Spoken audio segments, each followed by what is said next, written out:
Welcome to Local Matters. I'm Elizabeth Shanahan Jewett. Let's talk about what's happening in our area. Few things are as charmingly spooky as New England in October, and few storytellers spin a creepy tale the way local favorite Jenny Lee does. Did you know that New England has vampires? Ask most people what their favorite scary story monster is. And 9 times out of 10, they'll come back and say a vampire. Now, when they say vampire, they're usually talking about a cape-wearing count from Transylvania with fangs who turns into a bat at night. But did you know that New England has vampires too? But the old people of New England will tell you that a true vampire has no need of an aristocratic pedigree. And real vampires have nothing to do with the dramatic sucking of blood or fangs or turning into bats. A true vampire is something much more simple and much more sinister. It is only this: one of those among the dead who simply refuses to rest, who rises night after night from their graves to seek out those that they loved, those that they knew, and suck away not their blood, but their health and their lives, until they withered away and died and joined that tormented soul in its afterlife. Now it's said, in the summer of 1799, one such family in Exeter, Rhode Island, was tormented in just such a way by one of their own. Stuckley Tillinghast was a farmer and a very well-respected member of the Exeter community. He owned many orchards which boasted a very plentiful crop every year, but the crop of which he was most proud was his 12 children. Now, in the summer of 1799, just before the harvest began, Stuckley Tillinghast began to have a strange dream, night after night. A dream that chilled and scared him so he would wake up sweating, crying out in fear. In the dream, Stuckley would be working in his orchard, when suddenly he would hear calling out to him from across the field his daughter, Sarah, and he looked up and saw her, staring at him. And even though it was his own darling daughter he saw there, he also felt that what he was looking at was something profoundly wrong. And in that moment, a cold and bone-piercing wind would fly up around him and blind him for a moment, and when he finally regained his sight, he would look back, and Sarah would be gone. But all around him, the leaves on the vines of his apple trees would turn brown and wither and crumble into dust, and the fruit and apples would rot right there before his eyes, accompanied by a smell of death so vile, so real, that even in his sleep it would make him physically ill. By the time it was over, he would look around and see that exactly half his orchard was dead. It was then that he would usually wake up. Stuckley Tillinghast was terrified that this dream was some sort of omen, that it meant something horrible was going to happen.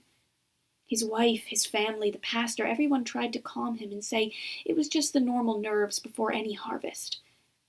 He prayed that they were right. Even as the harvest came, and nothing seemed to go wrong, he couldn't shake the feeling that something dreadful was coming.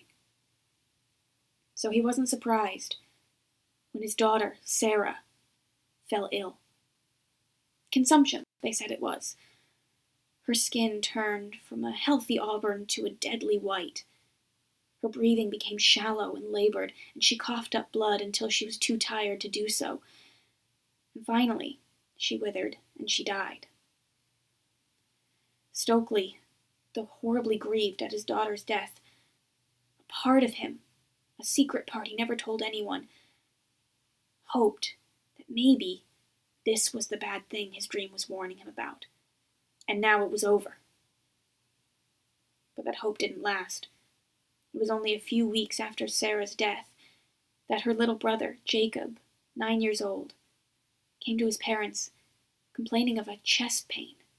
They asked him, "Where does it hurt?" And he pointed here, right over his heart, "Where Sarah touched me." "Where Sarah touched you? What do you mean?" and Jacob told his parents that for the past few nights his older sister Sarah had come into his room and stood over his bed, and the night before she had reached down and touched his chest, and when he woke, a terrible pain was there.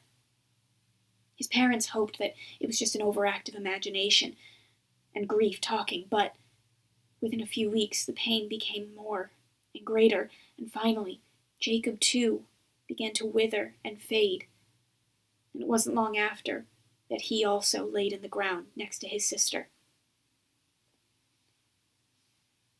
Not but 2 weeks later, Sarah's younger sisters, the 16-year-old twins, also began to tell their parents that Sarah was coming to them at night and standing over their beds. And not a few weeks after that, but both girls fell ill with the same consumption that had taken their brother and Sarah. And soon they were in the ground too. One by one, Stuckley Tillinghass children said that their sister Sarah was coming to them at night, telling them that she wanted them to come with her, that she was cold where she was, and she wanted them to keep her warm. And one by one, those children died.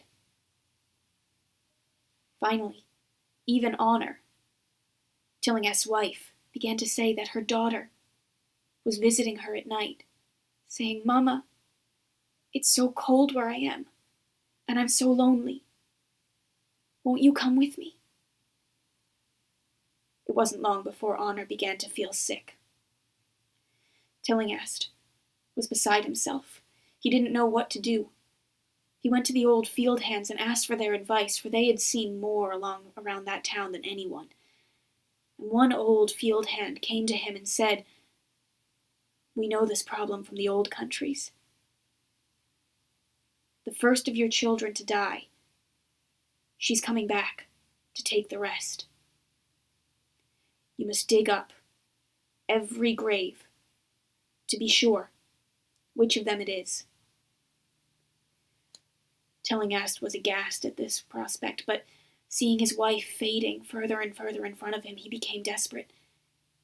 He and his oldest sons, those who were not too sick to do so, went out to the family graveyard, and they began to dig up the graves. One by one, he took his children out of the ground, and as he opened their coffins, he saw rotting corpses there, until he got to Sarah's. And though she was the first to die, when he opened her casket, there she was, as if sleeping, fresh-skinned, her hair and nails grown longer.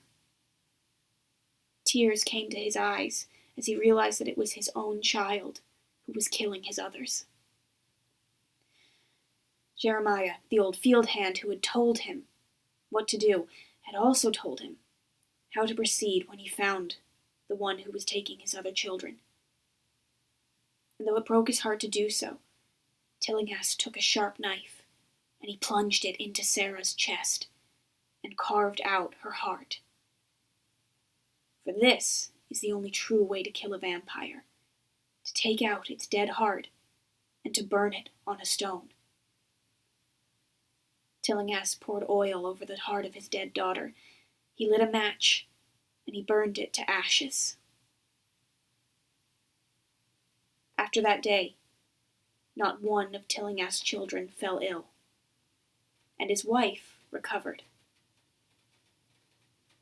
But he looked out over the family graveyard, and there he counted 1, 2, 3, 4, 5, 6 of his children had died, exactly half his orchard. Sarah Tillinghast's great body is buried in an unmarked grave just off the old Tillinghast property in Exeter, Rhode Island. And some people say that if you go there late at night, you'll still be able to see Sarah wandering amongst the graves of her brothers and sisters, trying to find someone to join her in that cold, lonely place where she was. Good luck sleeping tonight.